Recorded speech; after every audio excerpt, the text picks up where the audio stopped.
Hi, I'm Chuck. And Deb. And welcome to Biker Life Radio. We're so truly grateful and thankful that you've joined us today. We've got a very, unique show lined up just for you. Biker Life Radio is for those who ride and those who inspire to ride. We are here to reveal the truth behind the motorcycle mystique and bring real-life stories of the biker lifestyle. All right, well, we have some unique stories of the biker lifestyle, and we're going to have to get some more interviews here as we go. And you may recall the last interview we had with Jason there in Memphis, Texas. Yes. And we hope you enjoyed that. Say hello to Jason out there and his wife and his family there that really helped out in a time of need. Still haven't forgotten you and really appreciate all that. So, Deb, where are we going today? What do you want to talk about? We've been on the road quite a bit, so we apologize that our podcasts and our videos haven't been up in a timely manner. It has been quite the challenge to be able to, number one, be in one place at one time, get Wi-Fi, and all sorts of cool things that a lot of challenges. Yeah, different experiences that we were definitely learning through. And the one thing, I guess, when people think about traveling across the country and all the great stuff and having all this time, and, we were fortunate to have a little bit of time on the road, which was wonderful. But the one thing I think that we didn't do that I thought worked well based on our circumstances, we didn't plan anything. You thought that worked well. That's strange coming from you. It is, because I'm like the mega planner of all planners.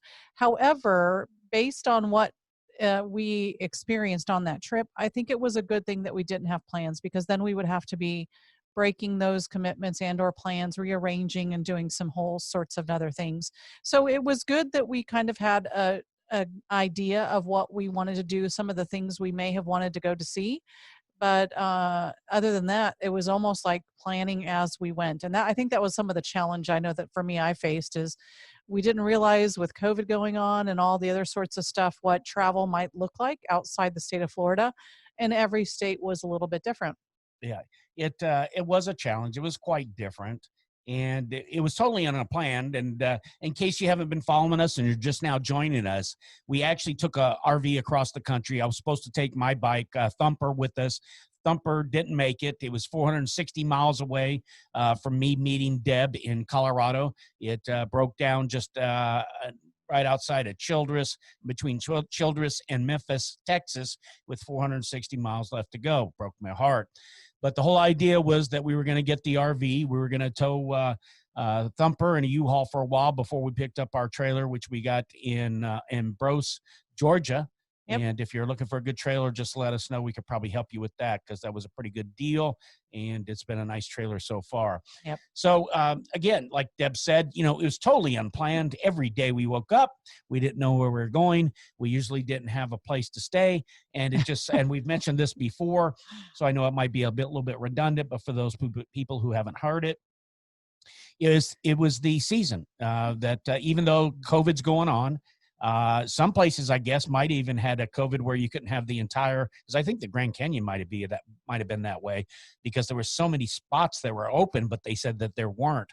So they might have been limiting the amount of people that could occupy a particular RV park or camp or whatever they're called. Correct. So it was just a matter of just going out there on a day-by-day basis, not knowing what was going to happen.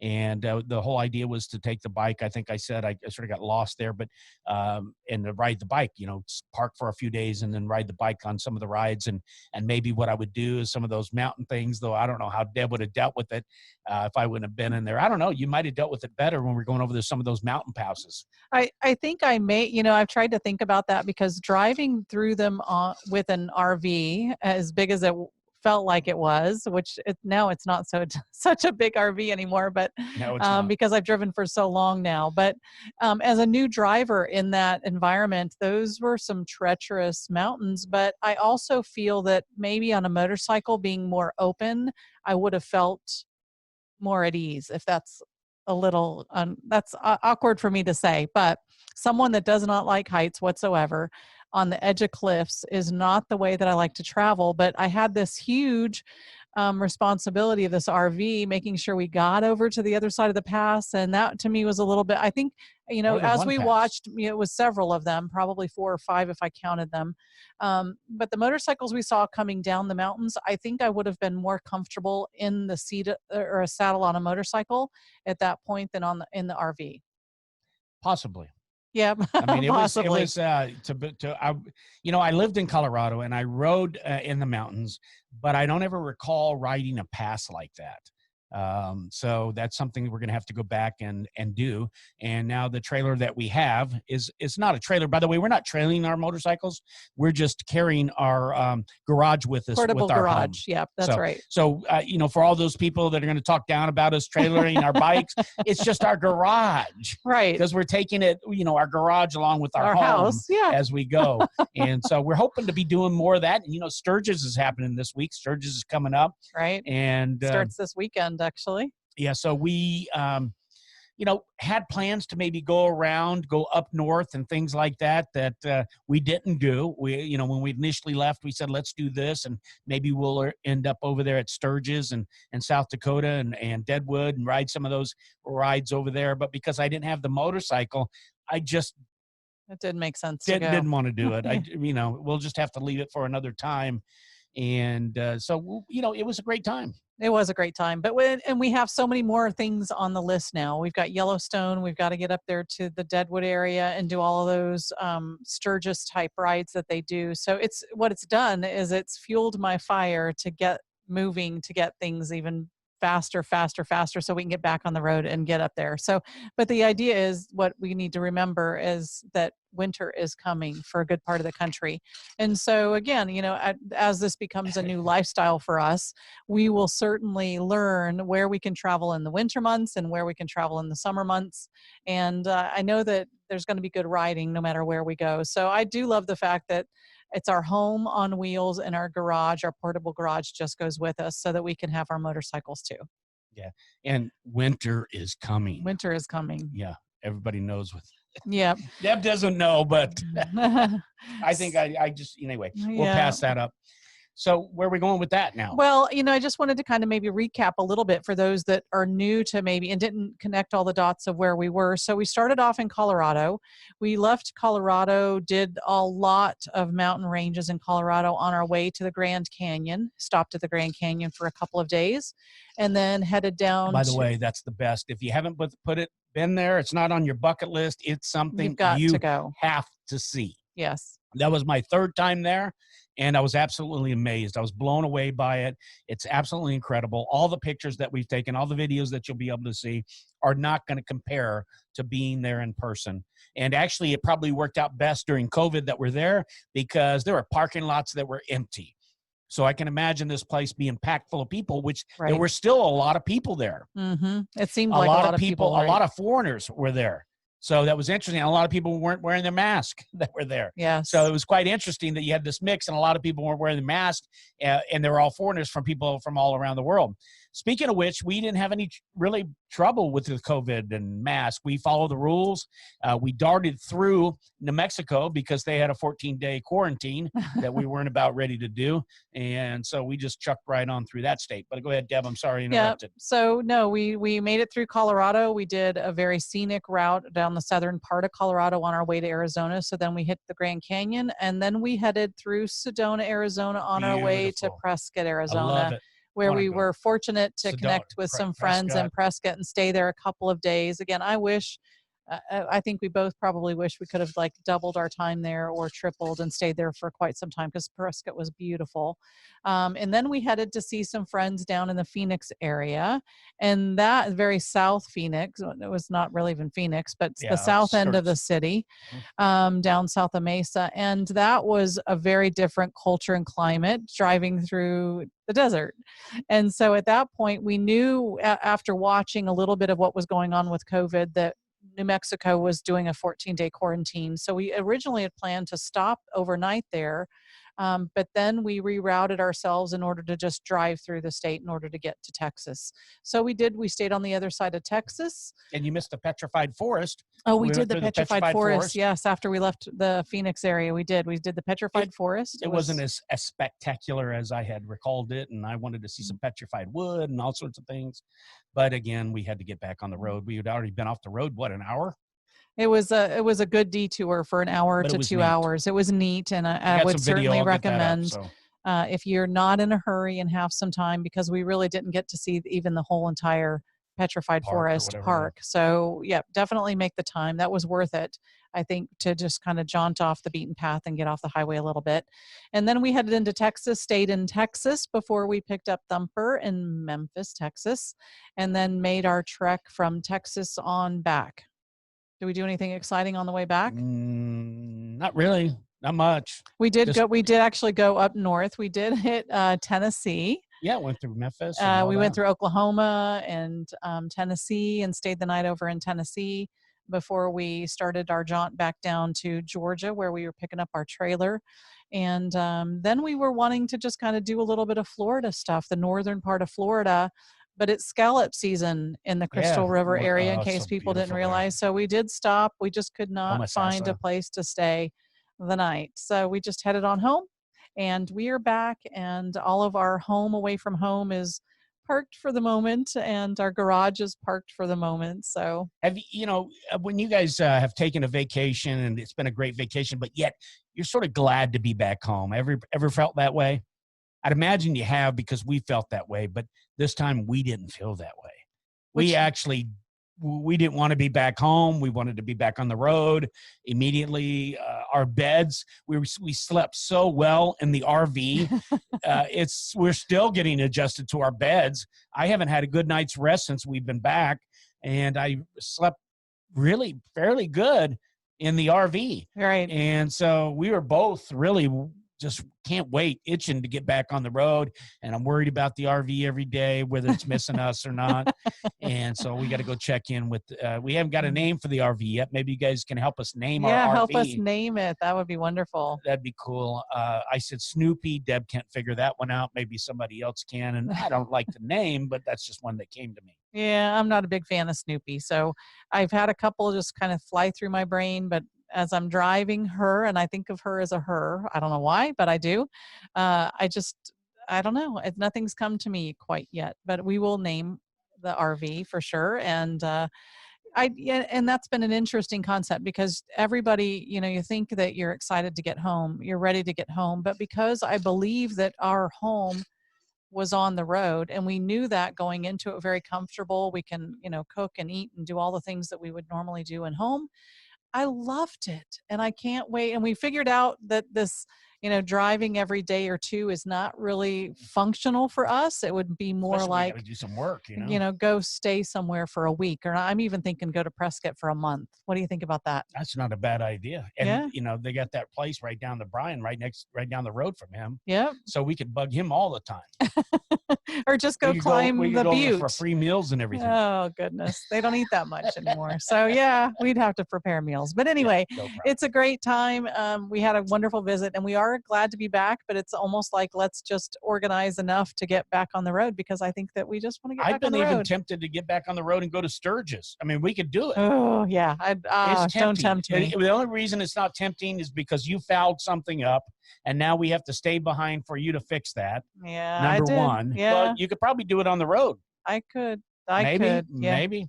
I could do it on the road. It is a thought. But we have to start generating some income. So we have to be here. We have to work at some point in time. And we haven't been able to we weren't able to figure it out while we're on the road, because we're always changing. There was no routine. You could never get a routine down. So, the only routine is how you pack up the RV, and that changed every day depending on the situation. So on the lot. But as things come to an end, you sort of get better at doing all those kind of things and figuring it out and changing some things as we go. And that's sort of how it went. At the end, it went real fast. It was hard to believe that a whole week went by, and then all of a sudden we're here. We're home. Yep. And it's just one of those things where you just don't want it to end, I guess. Yeah. And it's not ended. It's just that we've got to get some things squared away and to make sure that we can continue to do what we do. Right. And that's part of our lifestyle. That's what it's talking about up here, is to work less and ride more. That's our goal. And Yeah, we're going to have a absolutely. program that you guys maybe can get involved with here in the near future. And we've been saying that for some time, but we are busy people traveling across the country. Yeah, we were gone for about a month, and that was wonderful. So I'm glad that we had the opportunity to do it, and just looking for more of the work less, ride more. And I did have a friend actually. Yeah, Route 6, we did touch a lot of it. Unfortunately, it wasn't on a motorcycle, but we did kind of get bits and pieces of the historic Route 66 along our travels, which was really cool. You were going to say something about some friend or something. I didn't know you had one. Yeah, someone, one of the people that I am acquaintances with. So actually, it made a remark, do you guys ever work? And ultimately, that's kind of the goal of things, is that I don't want work to feel like work, because we love what we do. And that's what we would like to bring to all of you too. And so just stay tuned, keep listening, because as we keep promising, it is coming.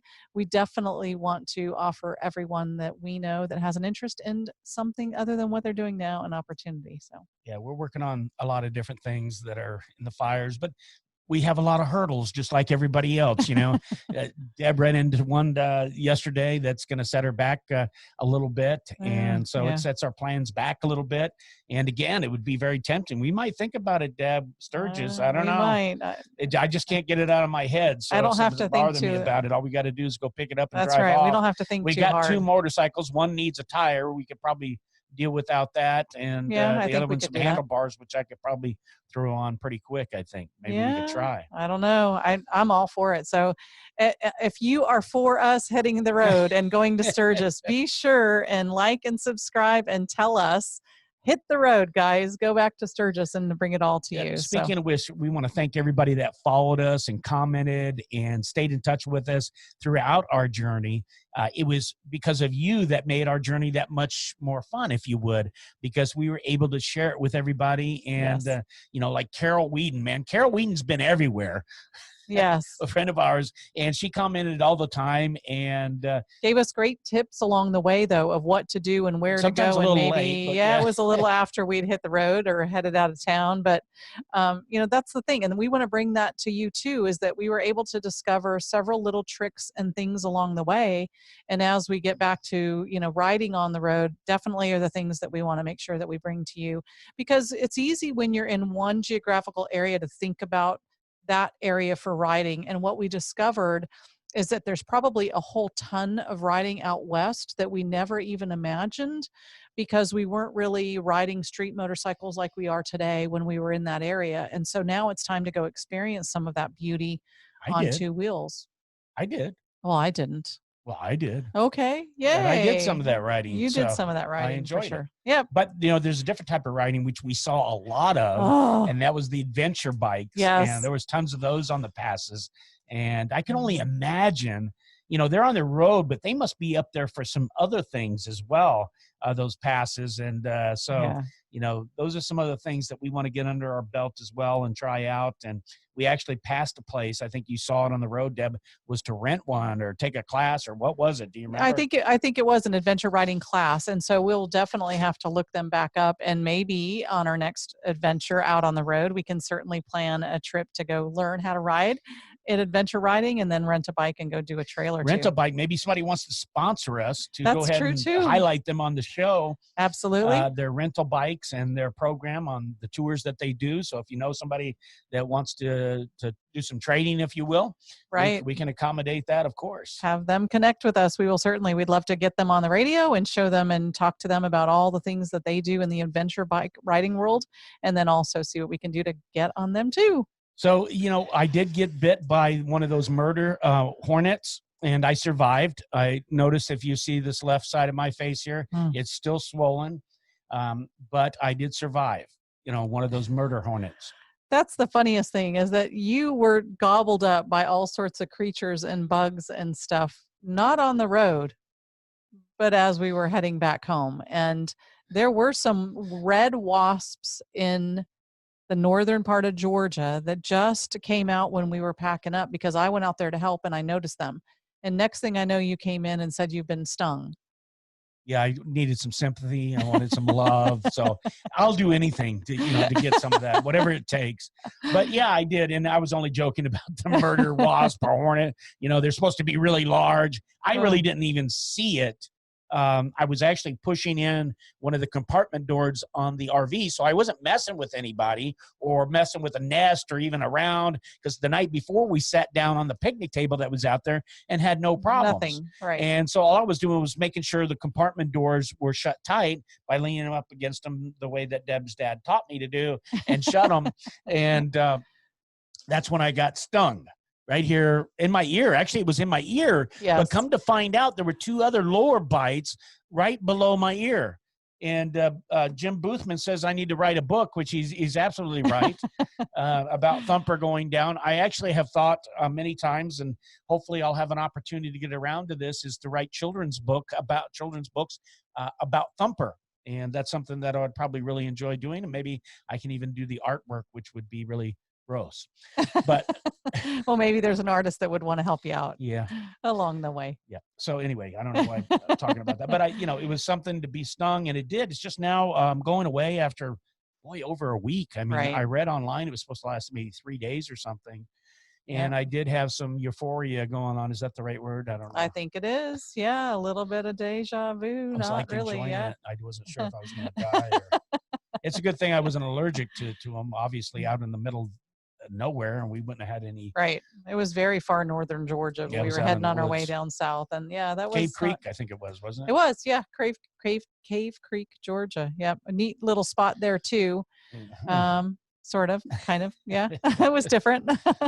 So we're still looking for that great place, the perfect place, and that's what we did. If we would have found a really great place, we'd probably stayed there a little bit longer. Yes, but we just didn't run across it, and so we tried a lot of different places. And hey, that's just what happens when you go without a plan. You just go with the flow. You end up where you end. And you just make the best of it. And that's what we did. We always made the best of it. Actually, the last one in Valdosta, Georgia, was the one that pissed me off the most. But that's just my problem, not anybody else's. Number one, they claim to have Wi-Fi. And you guys can imagine why Wi-Fi is important to us. We actually used all our data plus some. Right. So we learned from that. That's why Wi-Fi is important. And they had a Wi-Fi extender, whatever, I don't know, 25, 30 feet away from our RV, and it didn't even come in. So I was a little bit upset about all that, but it doesn't take much to get me upset, does it, Deb? Well, it depends on the circumstances, but when it comes to Wi-Fi after the trip we've had, and the problem is that, we learned very quickly that that's an important question for us to ask, is the quality of Wi-Fi in all of the spots. Yes, in every spot. Can you get Wi-Fi in every site? Spot, right, every site. And they all said, and even this one, yes, great signal. And we get there and there's no signal. None. So you should have seen me with the Roku up, lifting the sunroof up, trying to stick it out and all sorts of crazy stuff just to try to get a signal. I still couldn't get a signal. It was ridiculous. So I'm still upset about it. Don't go there. Don't go there. Don't go there. And then the bathhouse was a ways away too. Yeah. And I took the long route, scenic route for that, but that's my fault. I'll take responsibility. What else is new? I know. But it's been an adventure. We're glad to be back. We're ready for more adventure. And we just thank all of you for being part of that with us. And if you're new to our adventure, then hang on and enjoy the ride, because we will help you find true freedom with every ride we go on. That's the whole goal here. And we've got to get back into the swing of things. We need to get more people to interview for you. So that'll be coming up. So, it's just give us a break as you have. We appreciate that. We haven't been on time with a lot of what we've done because we have been on the road. So we want to thank everybody for their patience and just bearing with us through the time that we're going through. And everybody be sure to pray for Thumper. You can send donations too.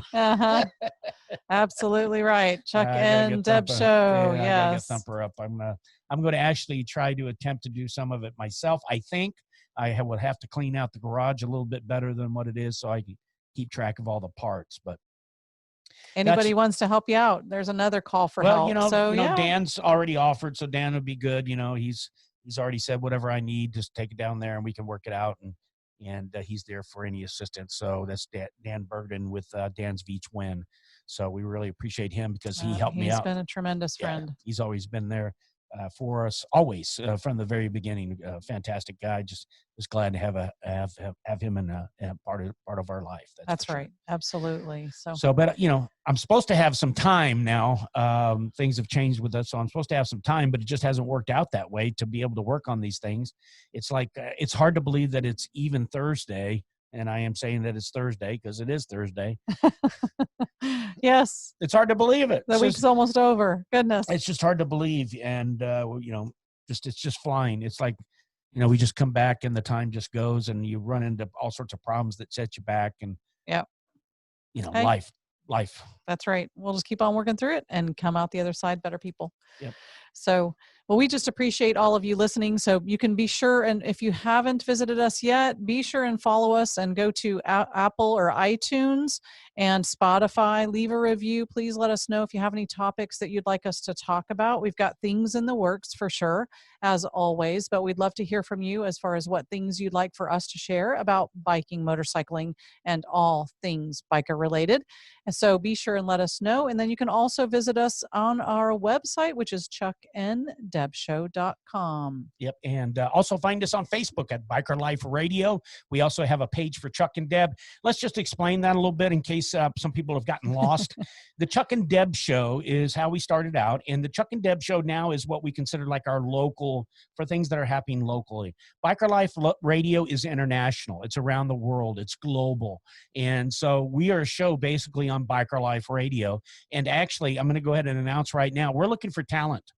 That's one of the big projects that I'll be working on, but we're looking for talent. If you have a show like ours, if you have a podcast, you have a video vlog, or anything else that's related to motorcycles, and you want to be part of Biker Life Radio, just contact us, go to the Biker Life Radio on Facebook, message us, or go out to our website, whatever it takes. And what we're going to do is we're going to get you listed on there, okay? And but there'll be more to reveal. But if we're looking for talent, we're looking for people who have similar interests that are talking about motorcycle issues, motorcycle topics, and that's where this is going to go. And it's going to go in a big way. So you want to get on board before it even gets started. So right at the very beginning. You've been let in on a big secret, so keep it to yourself and just contact us if you want to get started on something. Absolutely. If you have an interest in doing a podcast, let us know. We can help you with that as well. Right. And if any questions whatsoever about what we do, please let us know. We'll be happy to answer any of those questions. Okay. So all the ways they can follow us, and please be sure to tune in so that you do not miss an episode. And don't forget our sponsors. We like to acknowledge our sponsors we have. Absolutely. Tony and Guy, which is a hairdressing academy in Colorado Springs, Colorado. Now, what is a hairdressing academy, Deb? Well, it's an academy where people can go learn the technical trades of hairdressing and or barbering, or estheticians is what they're going to be offering here soon. So they can do nails and facials and all that sort of fun stuff and learn that trade at the highest. Oh, there you go. I was going to say, why Tony and Guy? The highest and best education system around. So Tony and Guy is a front-leading, cutting-edge hairdressing school, which also then converts into the high-end hairdressing salon. So great way to. And even though that you might be listening locally, if it's you or a child or someone that that has a desire to be educated in this skill, as a profession, yes. Hey, you can go to Colorado Springs and do it. Sit at the base of Pikes Peak. Wake up every morning to that. It'll rain every day at 3:00 though. In the summer. And you will have some snow on October 31st. That's right. But it's all great. It's beautiful. It's a great place to go. Great place to get your education started. And then so we also want to make sure that that we have the inView, which is a helmet light that attaches to the back of your motorcycle helmet. Yep. And it's a turn signal brake light. And it actually works in conjunction with your braking. It's wireless. So if you are interested in learning more about that, you can go out to the chuck-n-deb-show.com/inView, and then you'll be able to go ahead and get that, and you'll get $25 off. Right. Just by mentioning Biker Life, promotion code Biker Life. Absolutely. So we're really backing David Warner and his product. That's his invention. Please sure to check out the interview that we've done with him. I think that's a few episodes ago. I apologize. I'm not the technical guy that has the sheets in front of us, but you can go out and listen to the podcast. Also see the video because he did a fantastic job. It was a great time. We really appreciate David. He's an adventure bike rider, by the way. That's right. And we plan on doing some of that with him in the near future. That Yes. would be great. So I've rambled on and we've dragged this on a little bit longer, but it just, to me, it's just real important to give a great thanks for all of our followers, all of our listeners, all of our viewers, whatever, all of our audience. We're just truly Correct. grateful and thankful for every one of you, your support. We've got support coming in from all over. Actually, let's mention real quick before I forget, our daughter, our oldest daughter, actually went out and purchased us a camera so that we can use out on the road. And so she's planted a seed for things to happen and take place. And we really appreciate you, Brittany. Thank you for doing that. Yes, and thank you. We'll get that up and we'll be using that in the future. So we're really grateful. We've been blessed this whole time. We've been blessed with an RV. We've been blessed with the trailer. And so, we hope that the blessings will be returned to you as well. And I want to say again, we're truly grateful and thankful for each and every one of you. Yes. All right. Take care, everybody. We'll see you next time. All right. See you again soon. Bye-bye.